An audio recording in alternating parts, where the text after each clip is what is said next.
And here inside, we're at the Kodak Theater. We're in the midst of glamour on this stage. This is one of the great stages of all times. It's where the Oscars are awarded. But get this, right now this is the hottest ticket in town. What happens here tonight could change the course of this presidential race and the nation. We want to welcome our viewers in the United States and around the world. I'm Wolf Blitzer. This is the final Democratic debate before Super Tuesday. That's when millions of Americans will go to the polls. They'll have a chance to determine who will be the next Democratic presidential candidate, including right here in the state of California. This will be the first time that Hillary Clinton and Barack Obama will be debating face-to-face, just the two of them, one-on-one. This is truly an historic moment for the Democratic Party. It's the first time that we will see a woman and an African American vying for the Democratic presidential nomination.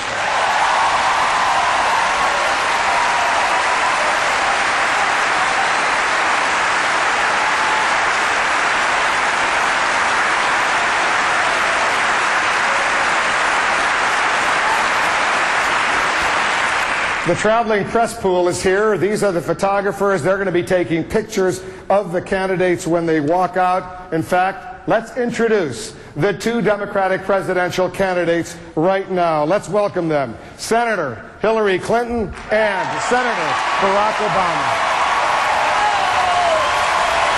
Hi, Wolf. How are you? Thank you. Good to see you. Thanks for doing it. Thank you. Happy to. Thanks, Senator. Thank you very much.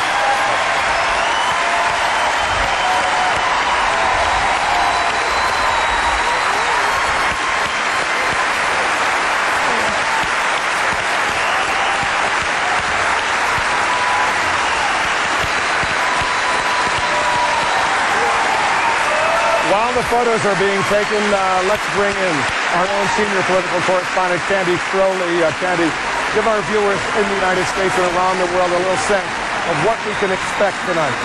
Well, I'll tell you, one of the things when you look at that picture is reminiscent of April last year in Orangeburg, South Carolina, the very first debate. Lots of people on that stage, and now we are down to two. And what these camps believe is that this really focuses the mind of voters. One of these two people standing on the stage, getting their pictures taken, is going to be the Democratic nominee for President of the United States and quite possibly President of the United States. So they think there is a whole different atmospheric tonight to this. They believe that now voters really understand both the importance of Super Tuesday as well as the importance of this debate, Wolf. I guess, Candy, as we look at this scene right now, there they are, the two U.S. senators.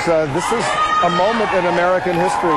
It's a moment in American history that we have never seen before, and I guess that's why there's so many people who are excited and watching all of this right now. Absolutely. I mean, from this has been a race with historic possibilities, and right now you are seeing those possibilities. Both Barack Obama and Hillary Clinton on the stage now. All right, the photographers are leaving. That's the traveling press pool. They will be out of here within a few seconds, and then we can begin the debate right here. And this will be a debate in the traditional sense.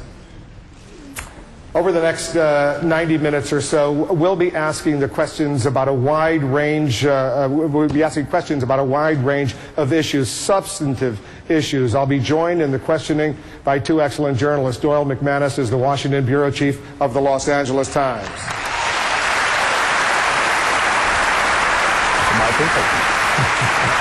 And Jeanne Cummings is the senior correspondent for Politico.com.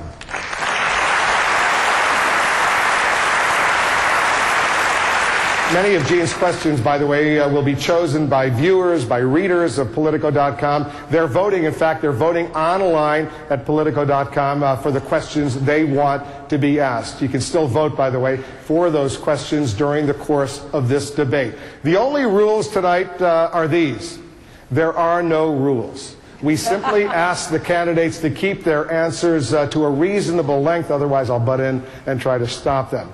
And this time, we're giving them, by the way, 90 seconds right now to say whatever they want in opening statements. So let's begin with Senator Obama. Well, thank you. Well, thank you. Thank you. First of all, I want to acknowledge a candidate who left the race this week, John Edwards, who did such an outstanding job.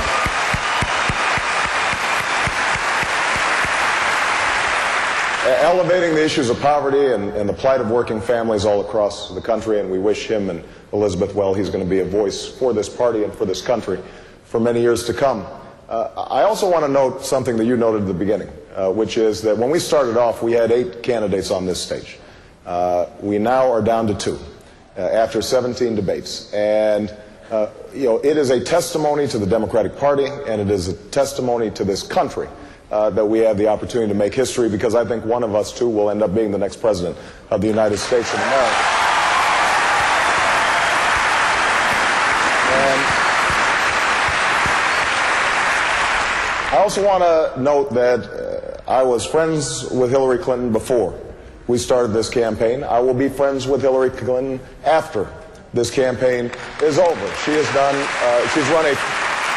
we're running a competitive race, but it's because we both love this country, and we believe deeply in the issues that are at stake.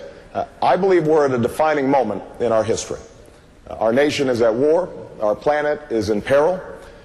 Families all across the country are struggling with everything from back-breaking health care costs to trying to stay in their homes. And at this moment, the question is, how do we take the country in a new direction? How do we get past the divisions that have prevented us from solving these problems year after year after year? I don't think the choice is between black and white, or it's about gender or religion. I don't think it's about young or old. I think what is at stake right now is whether we are looking backwards or we were looking forwards. I think it is the past versus the future. Thank you, sir. And just to finish up, Wolf, and I think that as we move forward in this debate, understand we are both Democrats and we understand the issues at stake. We want change from George Bush, but we also have to have change that brings the country together, pushes back against the special interests in Washington, and levels with the American people about the difficult changes that we make. If we do that, I am confident that we can solve any problem and we can fulfill the destiny that America wants to see, not just next year, but in many years to come. Senator Clinton.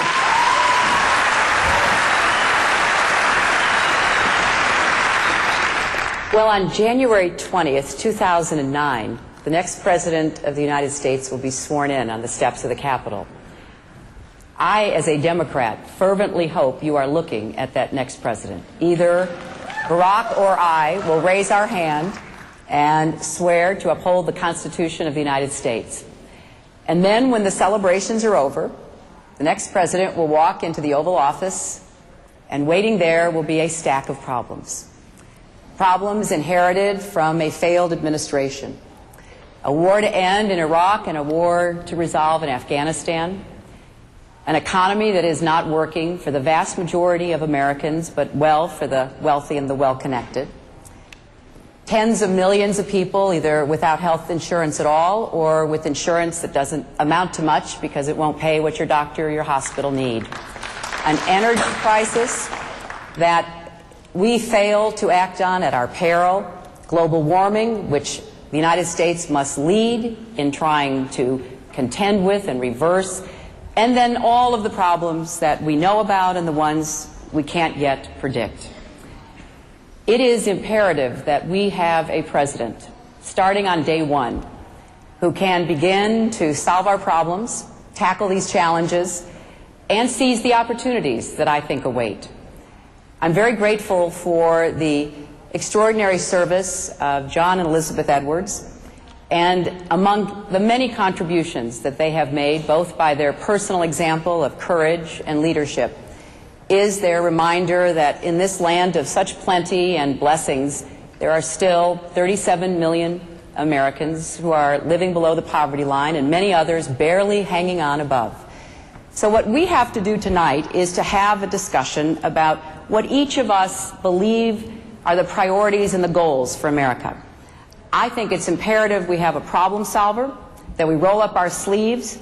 I'm offering that kind of approach because I think that Americans are ready, once again, to know that there isn't anything we can't do if we put our minds to it. So let's have that conversation. Thank you, Senator.